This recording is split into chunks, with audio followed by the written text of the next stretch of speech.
But the mere fact is, they just being Christian, just every Sunday. Pero po yung Monday to Saturday, wala na po, no? Lagi ko po sinasabi, mas mabuti ng merong ang bitbit na word ni Lord, kahit isa lang yan, is na-apply natin sa buhay natin. Kasi po marami pong Kristiyano, maraming bitbit, pero wala naman pong application. The power of the Word of God is through application in our life. Napaka-importante po ng salita ng Diyos. Tandaan niyo po yung powerful po siya. So don't take the word of the Lord so lightly. Hindi po siya magaan. So hindi po siya simple.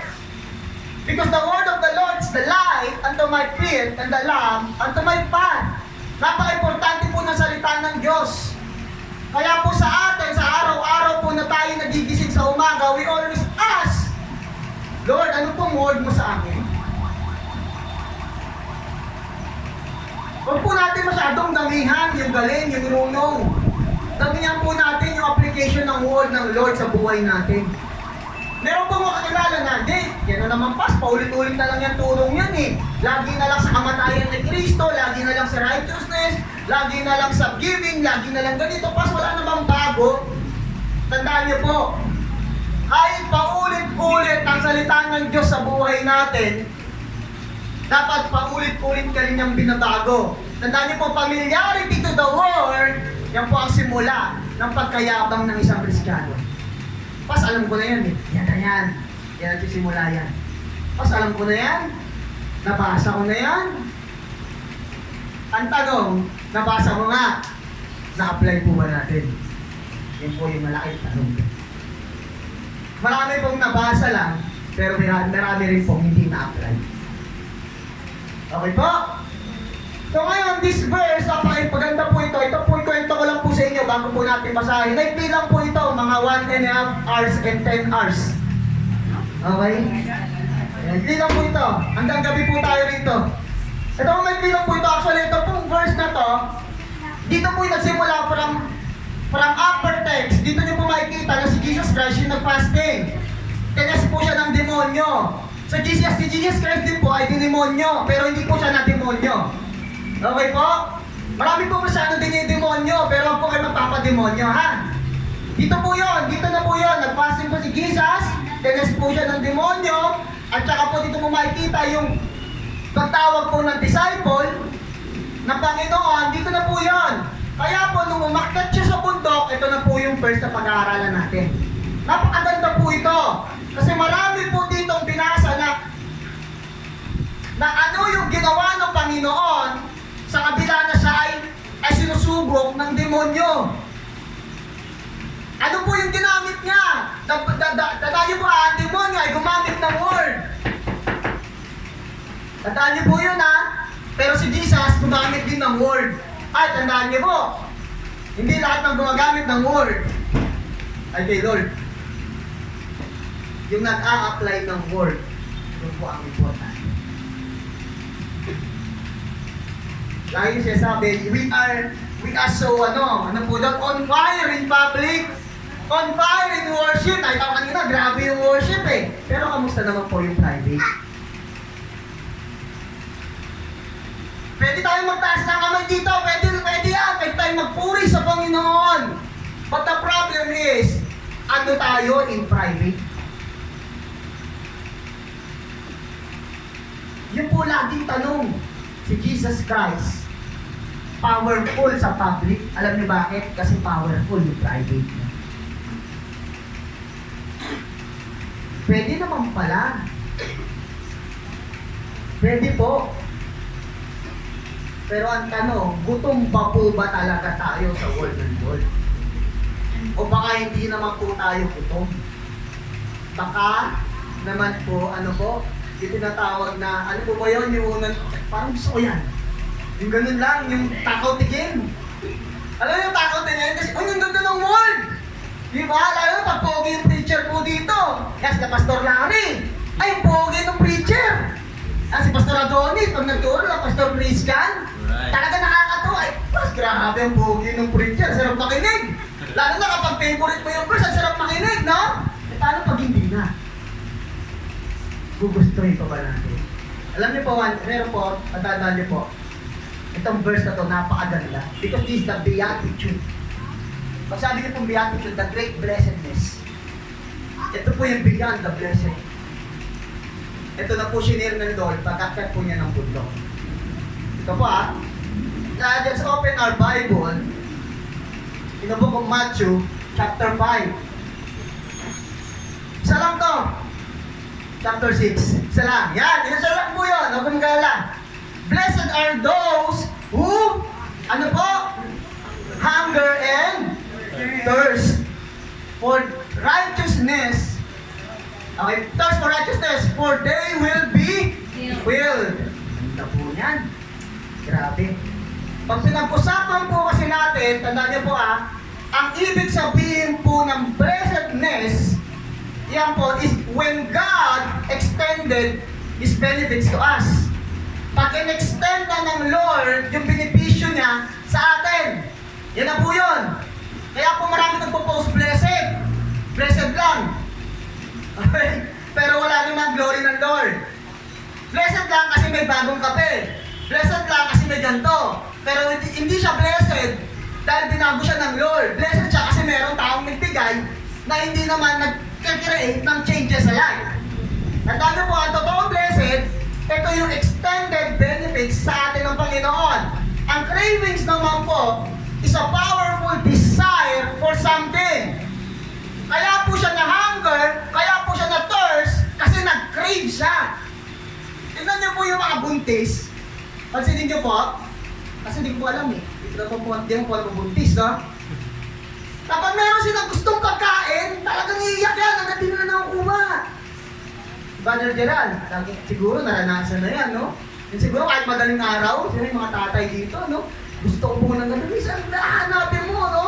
Yung tipong, gusto ko ng gusto ko gusto ko ng nakakatawa ko naisip doon, nakakatawa sabi sa akin dati nung babae na, meron ako dati pa, siniling, ano ba yun? Yung makopa.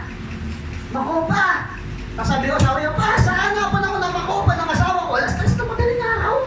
Saan ko titignan yun? Di ako may ganun So pag cravings mo, wala makakapigil po sa akin. Sana ganun din po tayo sa word. Kaya po our topic for today is a blessed cravings. Pinagpala. Okay? Ang kagandahan po, bakit po blessed cravings? Kasi po kanina po, sabi ko po kanina, blessed is extended power of God to us. And cravings, okay po, is a powerful desire. So ang blessed cravings po is a powerful desire to God's benefits. Ulitin po ang blessed craving is a powerful desire to God's benefit. Sino po rito laging hinahabol mo yung kagustuhan ng Lord? Sino po dito yon? Yun po yung blessed cravings. Ibig sabihin, nagkikrave ka na sa word ng Lord. Nagkikrave na tayo para pumunta ng church. Nagkikrave na tayo para makita yung mga kapatiran natin sa pananampalataya. Nagkikrave na tayo para makasama sila. Kasi marami pong Kristiyano lang. Pero wala pong pagnanasa para sa salita ng Diyos. Tandaan niyo po, yun lamang nagkikraving ang nabubusog. Diba? Number 1, bakit nagiging blessed ang cravings? Number 1, in verse 6, letter A, those who hunger and thirst for righteousness. Number 1 is craving for righteousness. Ano po ang righteousness? Katuwiran. Ano po ang katuwiran? Kapag wala ka sa kamalian. Simple po natin. Kapag hindi na tayo nagkikrave ng flesh, nagkikrave ka na ng righteousness. Kapag hindi na po tayo nagkikrave ng sin, nagkikrave na po tayo ng righteousness. Kapag hindi na po tayo nagkikrave ng mga wrongdoings, nagkikrave na po tayo ng righteousness. Pag hindi na natin kinikrave yung kamunduhang gawain at i-create na tayo ng panglangit. That is righteousness. Tandaan niyo po, ang righteousness, ano ba, kita niyo ba, ang Greek word po ng righteousness is, nandiyan po yata yun, yan, biyak ka, okay ba? Hirap sa akin, no? Okay, dikaisone, okay? Tandaan niyo po, yung pong Greek word na yan, this dikaisone is, ang meaning po niya is justice, divine, being right. So it means, if you are being left, you are not being right. Hindi lang po yun. Pag nasa left ka, hindi ka right. Yun po yung gusto sabihin ng Lord. Kaya yung mahilig mag-left, wala po yun sa right. Kasi nag-left, nagtampo. Nag-left kasi natisod. Nag-left kasi hindi nagustuhan yung sinasabi ng kasama niya.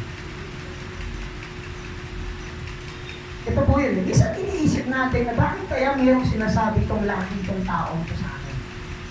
Lagi niyo pong i-evaluate. Lagi niyo pong titingnan.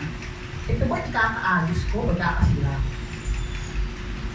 Lagi ko pong sinasabi sa akin sarili, the word of God is not for my own comfortability. Ang salitaan po ng Diyos, hindi po siya para lang sa kasiyahan ko. Kapag hindi ko na gusto yung devotion, yung word ng Lord na pinapabasa sa akin, ayoko na basahin, hindi po ganun yun. So kapag meron lang ako nararamdaman, yun lang yung gusto kong basahin. Kapag meron akong gusto patamaan, yun yung ipopost ko.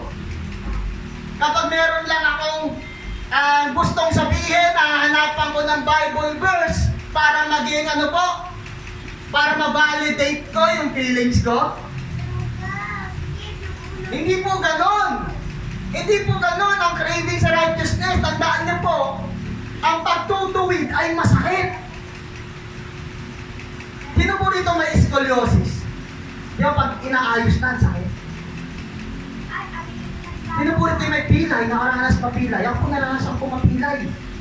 Pero nung inalign, sakit. Pero nung na-align, ang ganda. Yun po yung sinasabi po ni Jesus dito. Bakit kailangan natin mag-crave sa righteousness? Bakit napaka-importante po ng righteousness sa buhay natin? Because righteousness is a gift. Tandaan niyo po righteousness is a gift that came from God and cannot achieved by human nature. Kaya nga po lagi sabi, seek ye first the kingdom of God and His righteousness.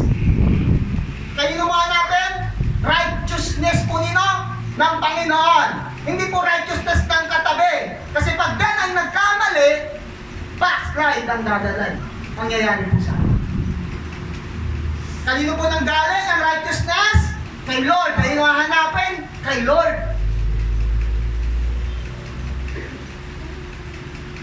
Kaya po in this righteousness, tatandaan niyo po, kanina sabi ko ang craving is about hunger. Ang craving is about thirst. Dalawa po lagi yan. Pwede nag-crave ka sa pagkain, pwede nag-crave ka naman sa inumin. Pero ito po sinasabi po dito. Bakit po craving? Because number one, in craving for righteousness, there's hunger for righteousness. Who hunger and thirst for righteousness? Ito po, ulitin ko who hunger? Yan, who hunger? Kaya po, hunger for righteousness. Pag sinabi niyo pong hunger for righteousness, ang Greek word po ng hunger is painao. Okay? Siyempre, pag busog ka na, painao ka na. Pero pag gutom ka, hindi ka pa okay. Kaya nga po siya hunger, painao. Pag sinabi niyo po painao, I am hungry or earnestly desire. Ang alam niyo po, ang painao, dinerive siya sa word na poor. Alam niyo po yung poor? Mahirap. Alam niyo po yung mahirap? Lahat ng mga bagay na makita niya, basta pagkain ka, kainin niya po yan. Para lang masatisfy po yung cravings niya. Sana ganun din tayo. Kahit masakit na yung salita ng Panginoon, tatanggapin pa rin natin. Kahit hindi nakatanggap-tanggap, tatanggapin pa din natin. Kasi po magpapabago sa atin. Kahit bumabangga na sa ego, sana tanggapin pa rin natin. Because that is the word of God to us. Kahit ano mangyari, salita po ng Panginoon. Kahit ano sabihin natin, salita po ng Panginoon yan. Our hunger in life is not just physical, but also spiritual. Napaka-importante po ng hunger sa buhay natin. Kasi po, hunger is dependency. Bakit po tinawag ko ang hunger and dependency? Ang hunger is a desire. Ang hunger, dumidepende yung katawan mo doon po sa ipapasok nating pagkain sa buhay natin. Tandaan niyo po, hindi po pumapasok sa katawan ng nagiging dahilan ng pagkakasala. Yung pong lumalabas sa ating katawan. Lagi po natin tatandaan yan. Kung ano yung pinapasok natin, yun po yung lalabas. Kaya po, mapapansin nyo po ang isang Kristiyano kung paano po siya magsalita, kung paano po siya kumilos, yung po kasi yung pumapasok, pinapasok niya sa buhay niya. Kaya importante po, ano po yung pinapasok natin sa buhay natin, yun po yung magiging tayo. Kasi ninyo po, kakakain natin ang kakakain ng baboy, ano pong nangyayari? High blood. Kakainin po natin ng soft drinks, ano po nangyayari? Diabetes. Kung puro word ni Lord ang pinapasok mo sa buhay mo, ano kaya mangyayari sa'yo? Kasi imagine that. Hindi ko po sinama yung kape, mamaya po kasi masira ako yung doctrine ako ng kape. Di ba? So, naman gano'n po tayo, no? Tingnan niyo po yung mga nagiinom ng alak. Inom po ng alak. Ano po nangyayari? Lasing! Palakarin niyo po, hindi diretso. Tingnan niyo po, ang laging gutom sa salita ng Diyos, sa katuwiran ng Diyos, pag yan po ay kumilos, wala pong compromising. Ay, mali yan. Pag sinabi ng Lord na mali yan, mali yan. Tatawaan na, mali. Hindi po natin yayakapin yung mali. Huwag po yakapin yung mali. Yaka po tayo nasasaktan. Yayakap po natin yung mali. Maling tao. Maling relasyon. Maling desisyon. Kaya po tayo nasasaktan. I-word ni Lord. Pasok po natin. Pangalawa, sabi po rito is, who hunger and thirsty for righteousness. Craving for righteousness is number one, is hunger for righteousness. And also, thirsty for righteousness. Ang thirsty po, ang Greek po niyan is dipsao. Pag sinabi niyo pong dipsao, is yearning for. Alam niyo po yung yearning? Ano po yearning? Yung hinahanap mo siya, namimiss mo siya, yung mga yearning. I'm yearning for your touch, Lord. Gusto ko yan, mga ganyan. Mamaya mga bibigyan ko po kayo ng pagkakaiba ng hunger at thirsty. Tandaan niyo po, the imaginary of thirst is used through the Bible. Dito ba? Pakinggan niyo po ha. Ang imaginary po, ang imagery ng thirst ay ginagamit po sa Bible to convey the deep, deep longing of soul. Lord, namimiss na kita. Lord, namimiss ko na yung word mo. Lord, namimiss ko na yung kakausapin mo ako. Di ba pag miss mo, pinupuntahan mo? Di ba po? Pag miss natin, hinahanap natin. Pag miss natin, wala silang magawa. Kung i-chat mo, tatawagan natin. Listen, is thirsty. Namimiss mo ang isang bagay na ginawa sa inyo. Kaya nga po, in Revelation, nalulungkot ang Panginoon. Nanlalamig ka na. Hindi mo na ako mahal. Sino din nag-yearn ng love? Ano po yun? Wala na ang iyong unang pag-ibig sa akin. Even the Lord is yearning for your love. Your first love to the Lord. Hanapin po natin lagi yung katwiran ng Diyos. Lagi po natin mag-miss yung katwiran, yung tama, yung righteousness ng Lord. Tatandaan niyo po, ang thirst ay uhaw. Okay po, uhaw. Pag sinabi niyo pong uhaw, ito po yung life-sustaining or essential. Pwede po tayong hindi kumain ng 3 araw. Pero hindi niyo po tayo, pero tandaan niyo po, tayo po ay pwede nang mamatay. 3 days. Pero pag uminom po tayo ng tubig, pwede ba tayo mabuhay? Pakailan pa. If we just hunger to the Word of God, but we are not thirsty to the one who gave us the Word of God, sayang po ang hindi ko po kung tayo lang ay gutom sa salita ng Diyos, pero di tayo uhaw doon sa saan nagmula ang salita ng Diyos, sayang po. Pwede kasi basa lang po tayo ng basa ng Bible, pero nakalimutan natin, sino ba yung author ng Bible? Hindi ko lang. Ang hunger, ulit ko po ang hunger is dependency. Tandaan niyo po ang hunger is dependency. And thirsty is for nourishment. Hindi ko po ang gutom ay pagdedepende doon sa pumapasok sa katawan natin.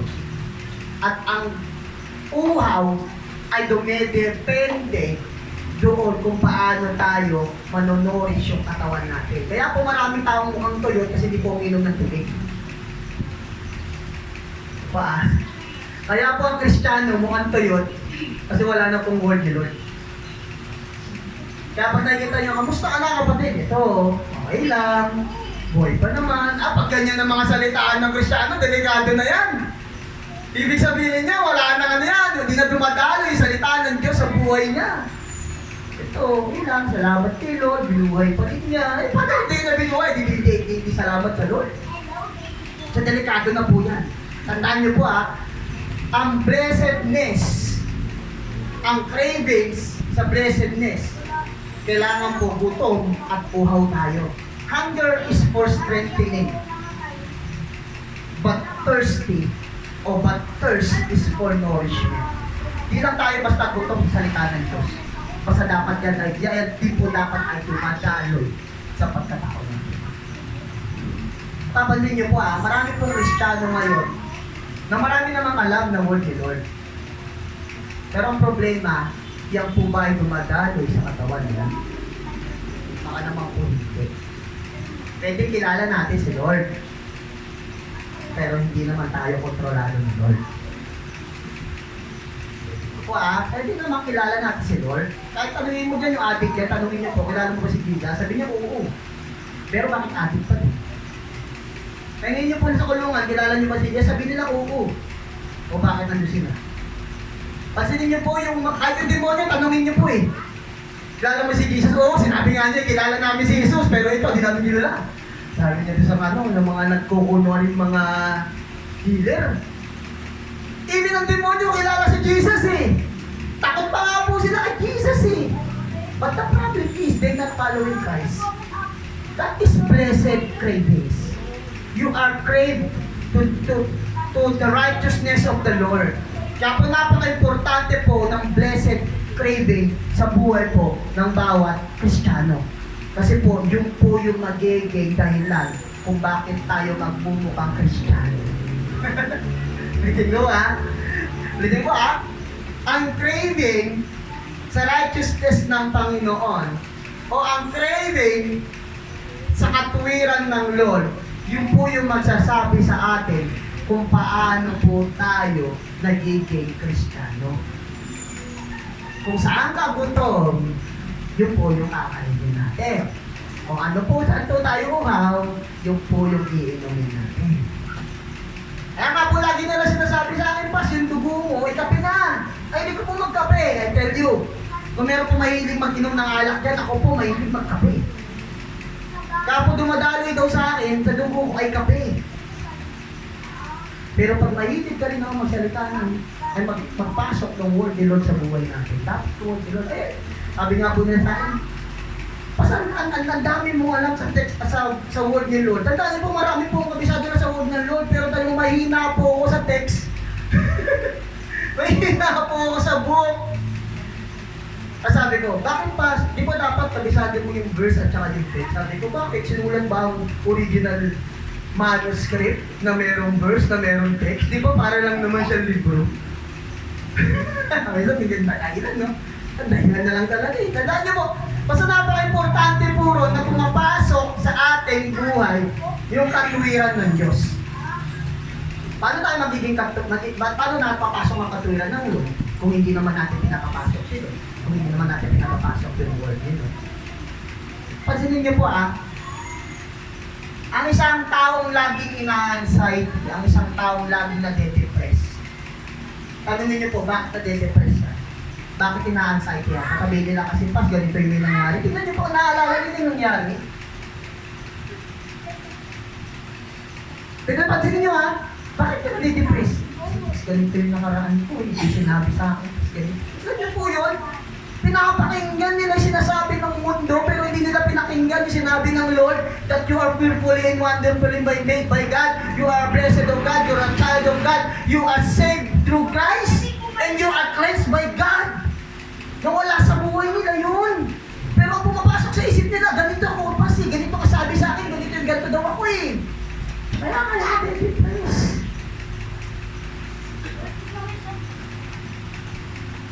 Mali ng pagkatahimik.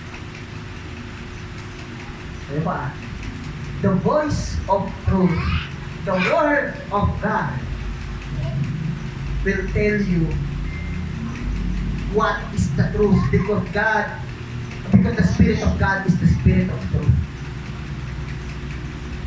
Kaya po tandaan niyo po kung ano lang yung katotohanan, yun lang po ang tatanggapin ng buhay. Huwag niyo po tanggapin yung kamalian. Kasi marami pong tao na sinasabi lagi nila, di okay lang yan, pas. Nag-usap na lagi yung ni Bishop Larry, Pastor Larry. Laging word nila, throw the bones, eat the meat. Kaya, yung ganun. Laging throw the bones, eat the meat. Di ba? Ako po kasi, sa akin pong buhay, kapag naririnig ko ng mali, hindi na po mapakali yung spirito ko. Marami po nakakilala sa akin, pero hindi na po mapakali yung spirito. Pag nalaman kong mali yung sinasabi, hindi na po mapakali, hindi na po matanggap. Kaya po isang maalis mo ko. So ganun po dapat tayo kapag nakikita natin hindi na mali yung pag mali na yung pinag-uusapan, alis na po tayo. Kapag mali na yung nangyayari, alis na po tayo. Pag hindi na okay yung sinasabi, huwag na natin pakinggan. Kapag mali na po yung sinasabi, huwag na po natin pakinggan. We have God that give us the freedom to choose whether it's right or wrong. Kaya po, binigyan din tayo ng pagkakataon ng Lord dito po sa teksto ito kung ano ipapasok natin sa buhay natin. Piliin mo. Kaya nga nag-iasawa niyo po yung asawa niyo ngayon kasi piliin mo. Pero pag hindi niyo po asawa yan, papapasokan niyo po ba sa bahay niyo yan? Okay? Ano yung pinapapasok niyo po sa bahay niyo? Yung piliin mo.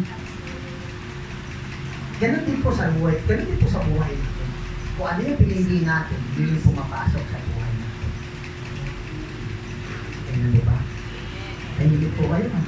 Nagalit po ba kayo sa akin? Pangalawa. In this blessed craving, sa unang-una po is craving for righteousness. Yan na. Pinasok mo na. Yung katuwiran ng Lord sa buhay natin. Pangalawa, sabi po rito, they will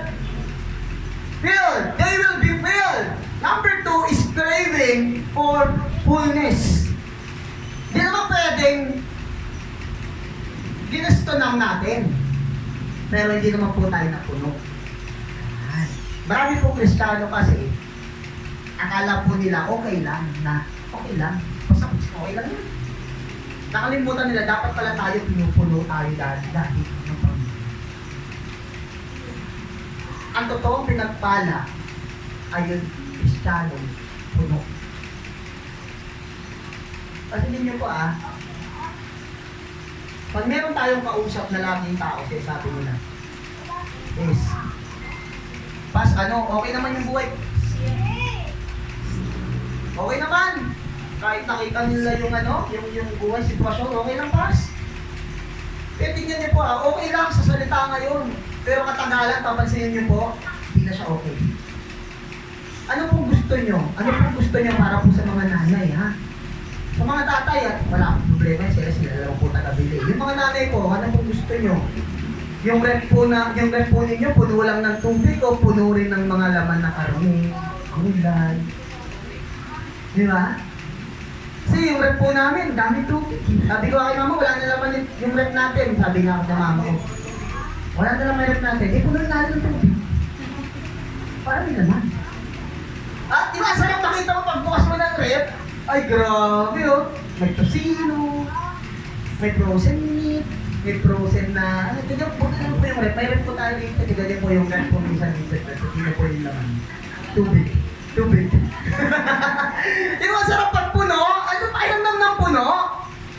Di ba, tignan niyo po yung tao, kapag yan ay sabihin na, bakit mo siya nasaktan? Bakit mo napatay? Napuno na po ko! Di ba po, tignan niyo po ang demonyo pumupuno din! Ang kaaway pumupuno din! Kaya pag tayo ay napupuno na ng kademonyoan sa buhay natin, masasapok na lang po natin ang wala sa oras yung katabi natin. Puno eh! Galit ako! Pakailan mo ba? Pakailan yung word eh. Basta inis ako, bad trip ako. Tignan po kahit gano'ng kalalim ang salop, napupuno din po yan.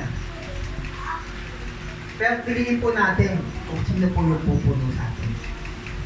Kung ano po yung pupuno sa atin.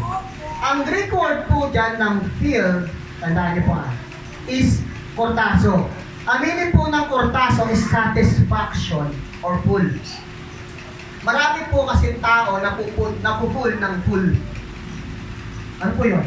Napupuno sila ng full. Ng ano po? Foolishness. Pwede naman palang puno, pero puro kamangmangan.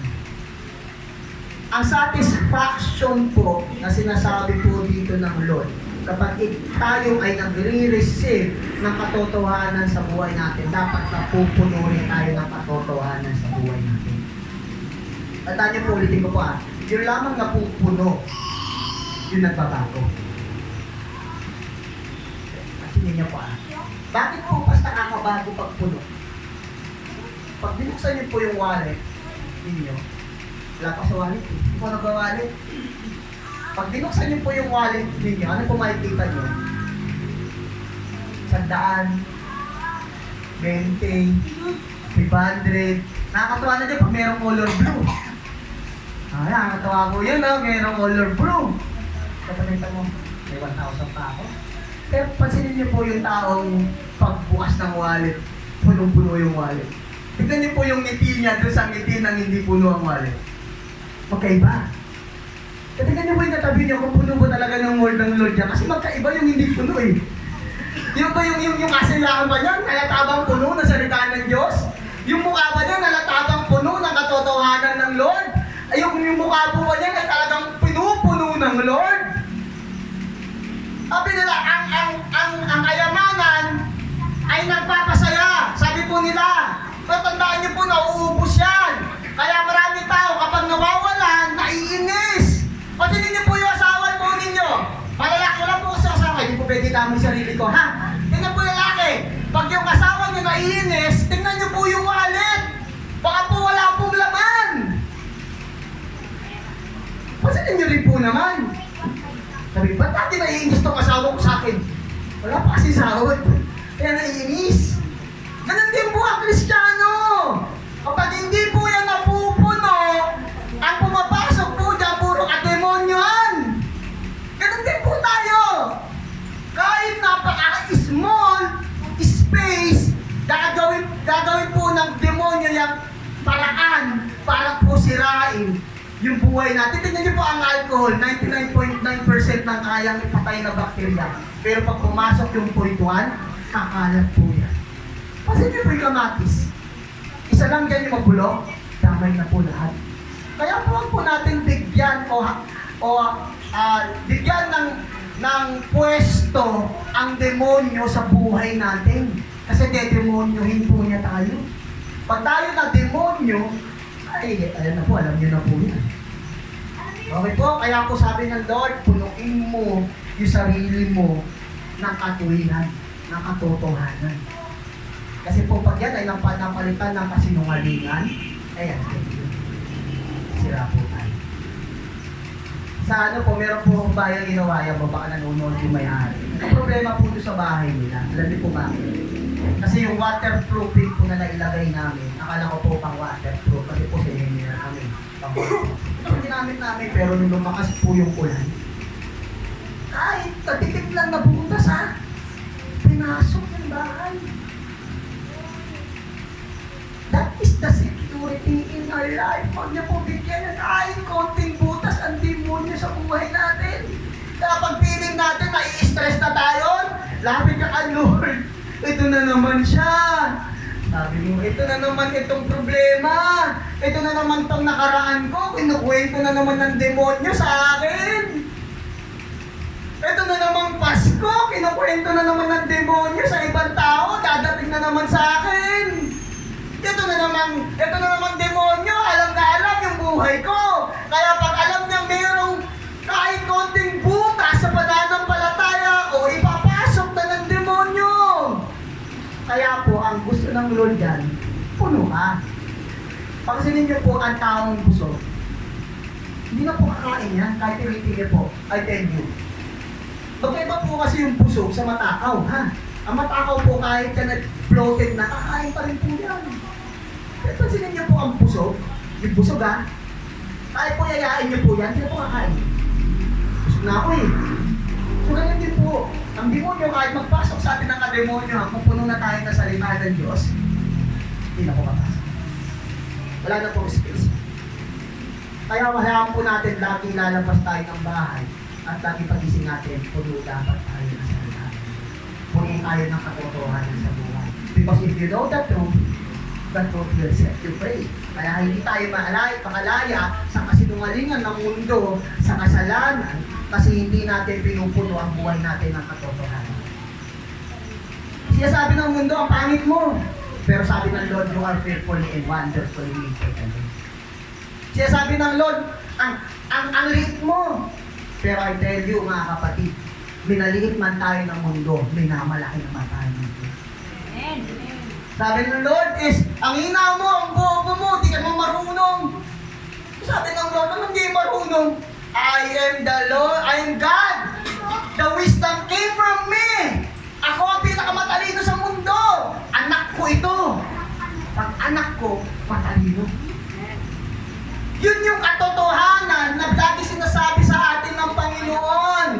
Kaya lagi po siya sabi, pinatawad na tayo ng Lord, pero yung sarili natin hindi natin mapatawad. Pinalaya na tayo ng Diyos, pero yung sarili natin hindi natin mapalaya. Kasi bakit po, meron pa rin pong space sa buhay natin na nakaka-penetrate ang kasalanan. Meron pa rin pong space sa buhay natin na nakaka-penetrate ang demonyo. Punuin po natin. Dapat lalabas tayo sa bahay na lagi tayong puno. Para pag binantrip ka ng katabi mo, kapit kahit hindi nakikita niyo po yung tsura ng kasalubong niyo, kahit hindi okay, masaya ka. Kasi hindi ka apektado eh. Ano po yun? Kapag pumasok tayo sa isang kumpanya o pumasok tayo sa pagkatrabahuhan natin, pagdating pa lang natin, nagagalit na yung boss natin, tingnan niyo po, parang bakit ang saya-saya ko pa rin? Kasi hindi po sila makapenetrate sa buhay natin eh. Kaya lagi po titignan, lagi niyo po tignan yung sarili niya sa salamin. Ano ito yung tsura ko? Ito pa yung tsurang puno? Ayaw ganun eh. Pag yung salamin, ito yung tsurang puno. Hindi po yung makatsura, yung tipo. Kapag meron ba ako nakasalubong na hindi ka nais-nais na mukha, may inis ba ako? Ganun ha? Lagi niyo po titignan yan ha? Okay, pag nakita niyo po yung katabi ko, nakakainis yung katabi ko, papuno ka na kay Lord. Kasi meron pa space ha? Papuno tayo kay Lord. Tandaan niyo po, ang blessed craving, ang craving for righteousness, o craving for fullness, is desperation for fullness. Kasi po, yung word po dyan na they will, pakilabas po, pas. Yung they will, ano po yung they will? Yung will, yung kagustuhan. Ulitin ko po ha. Kaya ka napupuno kasi gusto mo rin pong mapuno. Kaya huwag po kayo maniniwala na iniinis na po ako kasi tinatanggap natin. Huwag po natin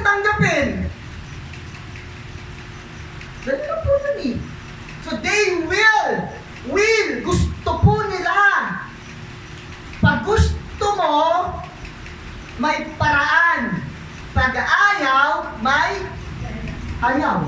Dahilan po yun. Dahilan, ha? So, ganun po yung gustong sabihin sa atin ng Lord. Gustuhin po natin mapuno. Gustuhin po natin.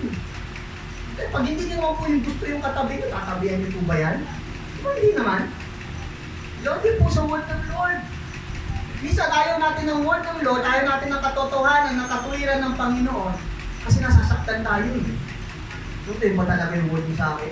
Yung nagpipray ka, Lord, ialis niyo po sa akin yung mga tao, hindi po kalooban niyo sa akin. Ibig ka nag-message yung girlfriend mo, yung boyfriend mo, pray ka tayo. Kasi sa akin, Lord, tapos Lord, bilis naman nasagot mo. Pa-answered prayer agad. Ganun, di ba? Alam niyo po doon tayo, meron po akong pinos. Nagtitrip po ako sa cake. Di po ako mahilig sa cake ha. Alam po ng mga dyan. Pero nag-trip po ako sa cake. Sabi ko, Lord, gusto ko ng cake. Walang taning cake. Walang taning cake. Tapos, okay na ako doon, makakain lang ako ng cake. Yung kahit nga isang ganun lang eh, masatisfy lang yung craving ko. Satisfy lang. Hindi chat ko, kasi po yung asawa ng kuya ko, nagaganon. Sabi ko, ate, meron ka ba dyan yung, ang hinili ko, alam niyo po hinili ko, putol-putol na cake. Yung may taso lang, yung pinagputulan lang sa binuong cake. Sabi niya, wala eh. Hindi ko ako. Walang putol-putol na. Tinangal, putol-putol na nga lang hiningi ko, wala. Eh, hindi pala yung gustong ibigay ng Lord. Sabi niya, wala akong putol-putol, meron ako mga buo. Ganon si Lord sa buhay natin. Sometimes, kung ano lang yung gusto natin, okay na tayo. Craving na eh. Okay na ako. Pero ang gusto kasi ng Lord, punuin tayo. Yun ang gusto ng Lord. Sometimes we are thinking na Lord, ibigay mo lang to, okay na ako. Alam niyo po yung word na okay lang? Okay na yun eh. Pero pag sabi ng Lord, ayoko maging okay ka lang. Gusto ko okay na okay ka. Ganun po yung gustong gawin ng Diyos sa atin. Pero hindi po natin minsan maiisip na, ano ba talaga? Gustuin mo lang naman, hindi mo sinabi ng Panginoon eh. Even si Jesus po nagsalita dito gustuin mo lang. Yun lang naman nag-ask, yung bigay. Yun lang naman nag-knock, yung pinagbuksan. Yun lang naman po eh. Ask whatever you shall know. And I will give it to you. By the will of God. Okay po? Sabi rito, cravings for fullness. Ang pangalawa po is, sabi desperation for fullness. Ang pangalawa po is B. Ano po yung B? Yung B po, kung babasahin niyo po yung B, for they will be. Okay po, yung will, dahil gusto. Yung B, si Jollibee. Hindi po si Jollibee yun ha. Hindi po to be. Yung B is yung certainty. Ano po yung certainty? Tinitiyak. Kaya lagi po sinasabi, bago tayo lumabas sa bahay, siguraduhin natin na puno tayo ng salita ng Diyos. Siguraduhin natin na puno tayo ng katotohanan ng salita ng Panginoon. Yung B, tandaan niyo po, pag dinagdag niyo mo yung B, I will be a to be na wala. Ano ba yung natangin? Di ba? I will be an astronaut. I will be a doctor. Ibig sabihin, sigurado ka na yun yung gusto mo. Yun po yung, pag ginamit mo yung be, I will be. Di ba? I wanna be. May mga yan. Pas, di ba paano sabi natin, Pas? I want to be a pastor. Ibig sabihin, gusto mo. Ibig sabihin, sigurado ka. Yun po yung sinasabi ng Lord dito. Hindi lang basta gusto, dapat sigurado rin. Para ito po yan para sa mga manliligaw tingnan niyo po para sa mga manliligaw, mga lalaki, may meron po tayo nililigawan. Pero dapat hindi nililigawan kasi ligaw no? Meron tayo, kinokort din ko, basketball court din Meron tayong tinatangi, yun na lang. Meron tayong gusto, meron tayong mahal na tao. Kaya dapat tinanong ka, ito na yung pag tanong yung babae pag nagtanong yung babae, hindi ko po alam kung nagtatanong po kayo ito kasi may tanong po sa akin na ito Gusto mo ako? Oo. Sigurado ka. Hindi yung tanong. Tapos biglang mapapaisip yung lalaki. Sigurado ba ako? Kasi pwede madaling sagutin yung gusto mo. Tama po ba? Gusto Pero pag tinanong ka ng sigurado, ayun na. Ito, nakakabaya, no? Parang pag kinasal ka rito, yung I do, sigurado ka ba? Gusto mo? Pwede ka bang umatras? Ganun eh. So, pag sigurado na po kasi tayo, wala na pong atrasan yan. Ibig sabihin, sabi ng Lord, pag puno ka ng salita ng Diyos, pag puno tayo ng katotohanan ng Lord, dapat sigurado kang puno. Kasi tandaan niyo po, hindi po natin kayang ibagpalit ang Panginoon kapag sigurado kang puno. Kahit anong sitwasyon mo, kahit ano yung problema na yun, hindi mo kayang pagpalit. Si Lord, ang pumupuno sa akin ay ito. Pasin niyo po ang isang baso. Pag yan ay napuno na ng tubig, malalagyan niyo pa po ba? Hindi na. Pero pwede pang lagyan. Pero matatapon. Hindi naman. Kung makapansin niyo po yan, is yung word na ginamit yan is they will be filled. They will be filled. Pag ginamit niyo po ang word na they will be filled, yung they, tayo, will, kagustuhan, yung be, sigurado, yung puno, with ed, siguradong puno. Pastor ang puno. Pag mamaya pa po yung pastor. Ay, may pag gusto niyo po magpagawa, ha? Meron po tayo na ito. Pag ito po binuhusan, ay bakit wala? Hindi mo binuhusan ito na mainit, lumalabas yung mukha. So, lagi mainit. O, tignan niyo yung baso ni Pastor Christian, laging mainit, kahit walang laman, no? Lumalabas. Ganun po yun. Kahit walang laman. Ito po kasi baso niyo, pag nilagyan niyo po na mainit, nabasa ako. Pag nilagyan niyo po na mainit, tsaka po lumalabas yung drawing. Eh, Pastor Christian, dumikit pa lang sa kanya, lumalabas na. Ganun na, kainit si Pastor Christian. Right. Pa? Pag ito po nilagyan natin, filled, tama? Puno. Pero meron, dumating yung kaawan. Gusto ka pa nilagyan. Ngayon, tinatanggap. Nawawala yung dating laman. Umapalit yung gustong maglagay ng laman. Pag ginamit nyo po ang they will be filled. Ganito po yun. Pag pinuno ka ng Panginoon, seluhan mo na. Para wala na nakapasok. Yun po yung they will be filled. Hindi lang basta pinuno, hindi lang basta ginusto, sinaraduhan mo rin. Kasi wala ka ng tao. Hindi ka pumapayag na wala na may papasok pang iba sa buhay. Ganun din po sa pag-aasawa at pag-relasyon. Kapag merong mapahinayang pumasok sa buhay mo, magkakaroon ka ng kasalanan. Pagiging kabit. Ganun din po sa panliligaw. Kapag meron ka pang nililigawang iba, hindi ka sigurado sa niligaw. Ganun naman, para merong emergency, parang emergency plan. Para merong, pag binasted ako ito, meron pa ako isa. Galing, no? So, sa Kristiyano, hindi po tayo ganun. Pag sigurado kang pinulukan ng Lord, wala ka nang pwedeng kapasukin sa buhay mo kung hindi natin. Kasi pag ang demonyo pumasok sa buhay natin, yan na, matidemonyo na tayo. At devil is small. Napaka-importante ng salita ng Lord sa buhay natin. Napaka-importante na sinasabi ng Lord sa buhay natin. Napaka-importante ng mismong salita ng Panginoon.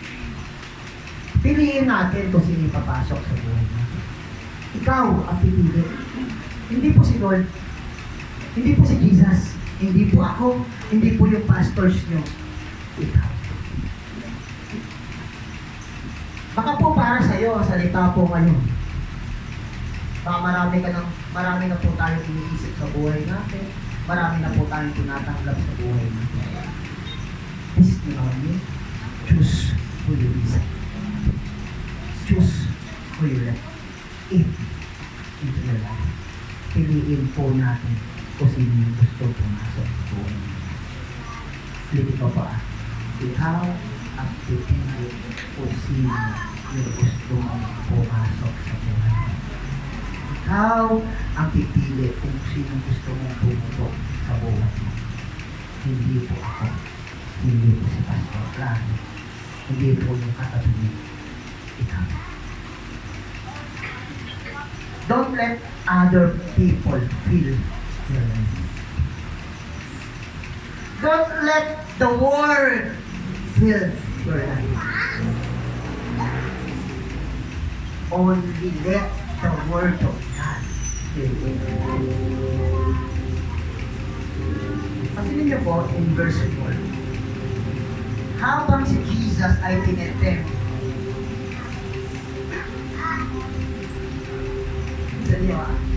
ang ginagamit ng demonyo, word din niya doon. Gusto niyang lagyan ng word. Yung word, nakakatawa, no?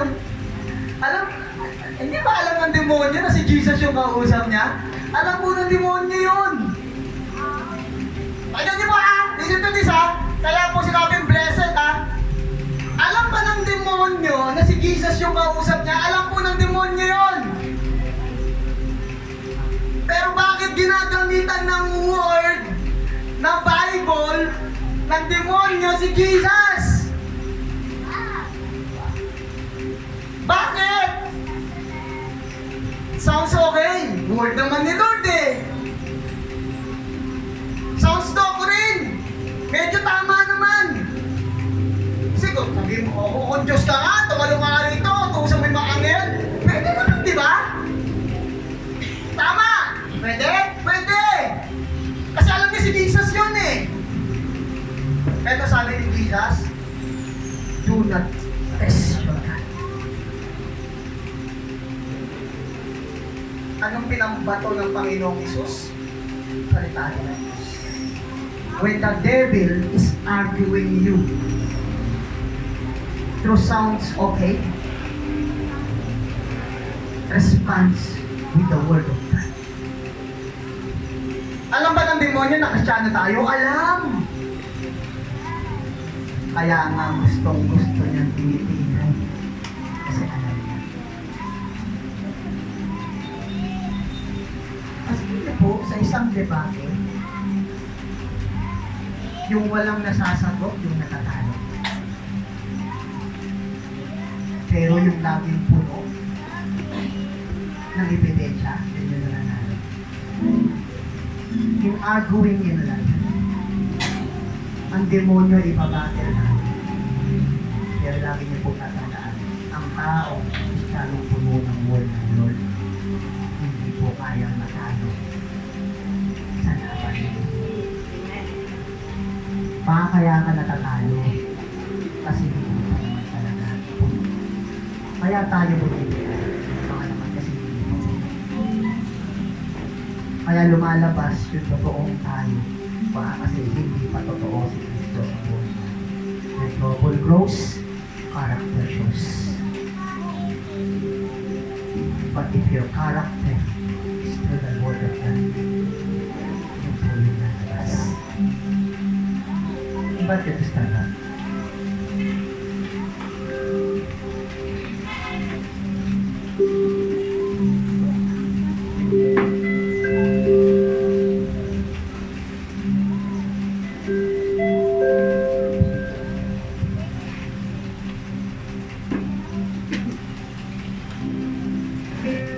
Lagi po natin tatandaan. In every word of God, there's power. In every word of God, there's healing. In every word of God, there's fixing. Kung pakaramdam natin na, Lord, hindi pa talaga ako okay. Lord, hindi pa talaga ako puno. Ngayon po, Panginoon, punuin mo ako. Hindi ko po ikaw ang pipili kung paano ka pupunuin ng Panginoon. Yun lamang MVP ang pinupuno ng Lord. Yun lamang gusto ang pinupuno ng Panginoon. Yun lamang willing ang pinupuno ng Panginoon. At huwag mong hayaan lumabas ka sa lugar na ito na hindi ka puno. Make sure you are here with the Word of God. Habang kausap natin ang Panginoon, let's sing this song.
namin, Panginoong abutin ang iyong katuwiran.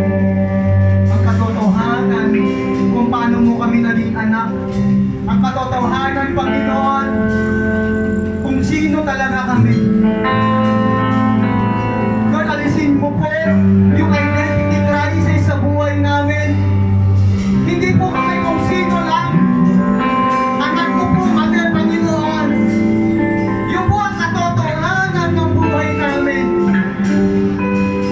Kaya Lord, punuin mo kami ng katotohanan mo. The past is already the past. Tapos na po yan. Lord, yung katotohanan ng ngayon, yung ayan, yung pumuno sa buhay namin. Maybe we fail. Nagkamali kami noon. Pero dahil po sa iyo, Panginoon, pinama mo kami ngayon. Hindi kami magaling, pero magaling kami Diyos sa buhay namin. Hindi kami perfecto, pero meron